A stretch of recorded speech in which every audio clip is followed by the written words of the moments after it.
I told you the story about Ninny, the invisible child, and how she who came to live with the Moomin family and how she gradually became visible again up to her neck through the love and care of Moomin Mama and old Granny's infallible household remedies. Here goes the rest of the story.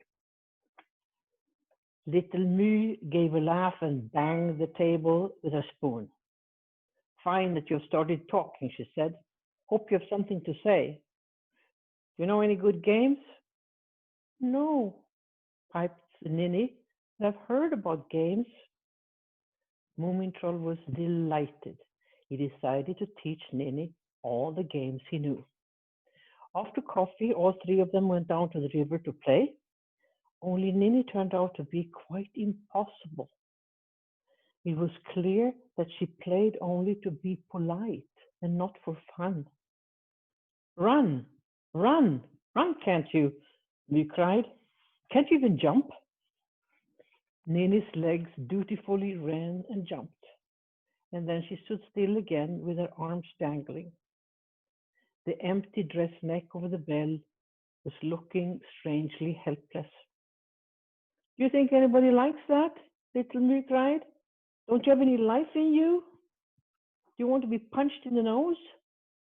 Rather not, Ninny piped humbly. She can't play, Moomintroll said. She can't get angry, Little Moo said. That's what's wrong with her. Listen, you. Moo continued and went close to Ninny with a menacing look. You'll never have a face of your own until you have learned to fight. Believe me. Yes, of course, Ninny replied and cautiously backed away. Days went by and Ninny was still without a face. They became accustomed to seeing her pink dress marching along behind Moomin Mama, and as soon as Moomin Mama stopped, the silver bell also stopped. And when she continued on her way, the bell began jingling again. A little above the dress, a pink rose bow was bobbing in thin air. One day, the family went off through the woods down to the beach. They were going to haul the boat up for the winter, and Ninny came jingling behind as usual. But when they came in view of the sea, she suddenly stopped. Then she lay down on her stomach in the sand and started to whimper. What's come over Ninny? Is she frightened? Asked Moomin Papa. Perhaps she hasn't seen the sea before, Moomin Mama said. She bent down and exchanged a few whispering words with Ninny. Then she straightened up again and said, Yes, Ninny thinks that the sea is too big. Of all silly kids, Little Me started. But Moomin Mama gave her a severe look and said, Don't be a silly kid yourself. Now let's pull the boat ashore. They went down to the beach house where Tutiki lived and knocked on the door. Hello, Tutiki said. How's the invisible child? It's only her head left, Moomin Papa replied. At the moment she's a bit startled, but it will pass over. Can you lend us a hand with the boat? Certainly, Tutiki said. While the boat was hauled ashore and turned keel upward, Ninny had padded down to the water's edge and was standing immobile in the wet sand. He left her alone. Moomin Mama sat down on the dock and looked down into the water. Dear me, how cold it looks, she said. And then she yawned a bit and said that nothing exciting had happened for weeks. Moomin Papa gave Moomin Troll a wink, made a face, and started to steal up on Moomin Mama from behind. Of course, he didn't really think of pushing her into the water, as he had done many times when she was young. Perhaps he didn't even want to startle her, but just to amuse the children a little bit.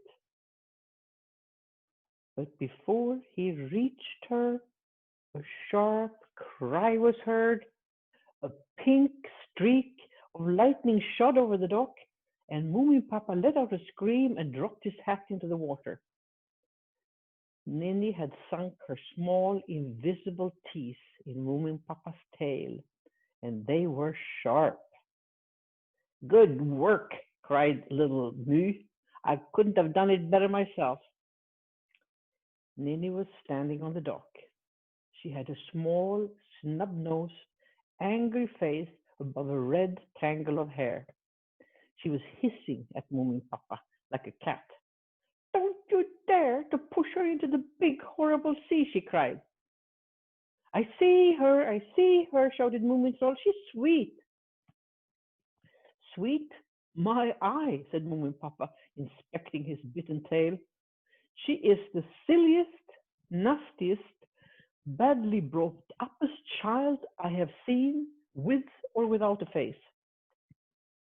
He knelt down on the dock and tried to fish for his hat with a stick, and in some mysterious way he managed to tip himself over and tumbled into the water. He came up at once, standing safely on the bottom with his nose above water and his ears filled with mud. Oh dear, Ninny was shouting. How funny! How great! The dock shook with her laughter.